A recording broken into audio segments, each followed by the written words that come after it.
আমাদের ১ নম্বর পয়েন্ট হচ্ছে আমাদের বিল ডাকাতিয়ার একটা পার্মানেন্ট চিরস্থায়ী সমাধান, পার্মানেন্ট সলিউশন করা, চিরস্থায়ী সমাধান।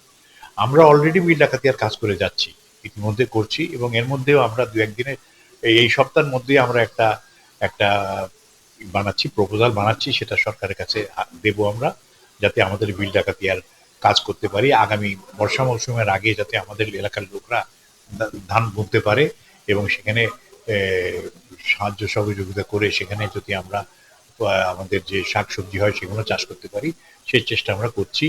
এবং ইনশাল্লাহ আমরা আমাকে যদি আমার এলাকার লোক ভোট দিয়ে জয়যুক্ত করে, আপনি দেখবেন যে ইনশাল্লাহ আগামী দিনে বিল ডাকাতির এই জলবদ্ধতা আর থাকবে না।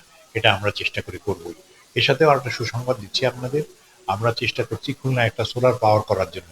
ডেলিগেশন আছে, ওনারা ওরাসকম একটা খুব বড় কোম্পানি ইজিপ্টের, তারা করতে চায়, তারা খুব ইন্টারেস্টেড। আগে আমরা চেষ্টা করেছিলাম ৬০০ মেগাওয়াট, অনেক জমি লাগবে বলে সেটা করছি না। এখন আমরা আমাদের ডুমুরিয়া ফুলতলা এলাকায় ২০০ মেগাওয়াট একটা সোলার বিদ্যুৎ প্রকল্প করতে চাই। ইনশাল্লাহ এটা করতে পারলেও আমাদের এলাকার অনেক উপকার হবে। কেননা আপনারা জানেন যে ডুমুরিয়া এলাকা, সেখানে বাংলাদেশের স্বর্ণখনির মতো সেখানে চিংড়ির চাষ সবচেয়ে বেশি, গের এবং খুব ভালো চিংড়ি চাষ হয় এবং এই সবচেয়ে ভালো কোয়ালিটির চিংড়িয়া আমাদের ডুমুরি এলাকায় হয় এবং সেটা এক্সপোর্ট হচ্ছে সারা বিশ্বে। এটার জন্য আমরা চেষ্টা করতে হবে, কিন্তু আমাদের সবকিছুর এক কথা, প্রথম হচ্ছে শর্ত বিল ডাকাতিয়ার জলবদ্ধতা। এটা ইনশাল্লাহ আমরা শেষ করব।